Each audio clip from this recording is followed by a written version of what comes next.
All right, well, thank you so much for being here today, and thank you for judging for the Research Symposium. I'm really excited to share my research with you, and I want to start out with a potentially startling fact, and that's that when we look out into the universe, everything that we know and love, so this includes stars, planets, atoms, the stuff that makes up you and me, this only accounts for about 20% of the matter in the universe. We know there must be a lot more out there. About 80% of the matter must be something invisible because we see its gravitational influence, but we don't see it directly. Since scientists don't know exactly what this mysterious substance is, physicists have creatively dubbed it dark matter. So I'm going to explain what we know about dark matter right now. What we know about dark matter is that it interacts through gravity. That's the only reason we really know it's there in the first place. We know it must be stable on very long timescales. So we know it was around in the very early universe since it was essential for the formation of galaxies. But we still see its effects today, so we know that it's stuck around for a very long time. Lastly, we know it's invisible. And this is a tricky one because that fact makes it very difficult to learn any additional facts about dark matter. So for about a century, physicists have come up with crazy models with lots and lots of new particles to try to explain what the dark matter is.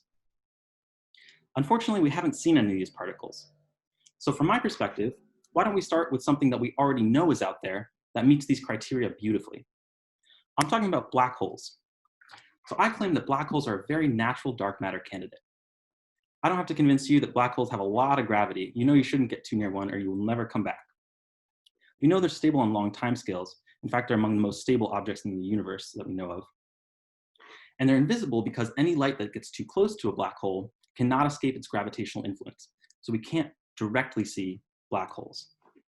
And although it meets these criteria for dark matter relatively well, for a long time it was thought that black holes couldn't be the dark matter, especially if they need to make up 80% of the matter in the universe. Wouldn't we see large black holes all over the place? Wouldn't they be sucking in stuff all the time? Well, that was true until it was discovered that if black holes formed in the very early universe, they can actually be very, very tiny. So I thought a while ago, what if the dark matter is just made up of lots and lots of these tiny black holes? And it turns out someone had thought this before me because someone actually looked for these and they didn't find any of them, which is really too bad because they were such promising candidates. But I still had hope. So I went to the research group that did this study that showed that they didn't see black holes. And I read it and I saw that they were missing a crucial element. So to explain what that element is, let's think about how this group looked for the black holes in the first place. So since these things are invisible and tiny, you might wonder how we look for them. And we look for them based on their influence of things that we can see. So in this example, stars. The collaboration looked at many, many distant stars, and they waited for a black hole to pass in front of them. So what would happen if a black hole did pass in front of a star is because the gravitational influence of the black hole is so strong, it warps space-time itself, and the trajectory of the light gets bent around the black hole. The black hole effectively acts as a lens, and it magnifies the star's brightness. So if you looked at a star and you saw that gradually the magnification increased and then subsequently decreased, you can be pretty sure that you've indirectly detected a black hole. So this collaboration looked for these things for a little while, and they didn't see very many. They said, okay, maybe there's black holes out there, but there aren't nearly enough to account for the dark matter. And they made a very strong claim that these light black holes can't make up the dark matter. So here's where the missing piece comes in. What we discovered is that there's an important feature called finite size effects. So what are these finite size effects? In short, the idea is if a black hole is very, very small compared to the star that's magnifying, then only a fraction of the star gets lensed. And thus the net magnification is much, much lower than you would otherwise expect. So the old collaboration was looking for something like this red curve here. So they're looking for a very sharply peaked, large magnification. What we showed is by doing a thorough finite size treatment, which just means taking these effects into account, there'll still be magnification, but it'll be much dimmer than they had originally anticipated. And in fact, in general, it'll be much lower than their detection threshold for their instrument. So of course they didn't see these small black holes. Their instrument wasn't sensitive enough to detect them.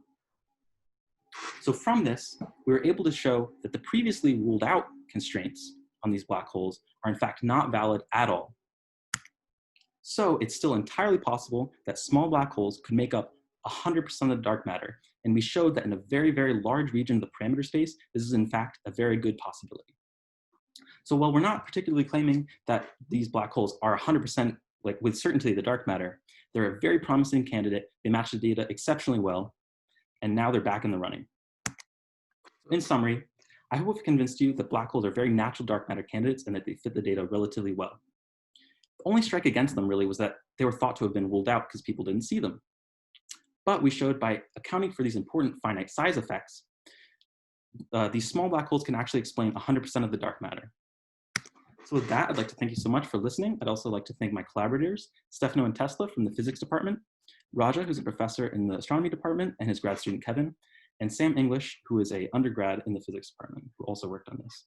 And if you have any questions, I'd be more than happy to answer them right now. So thank you so much for listening.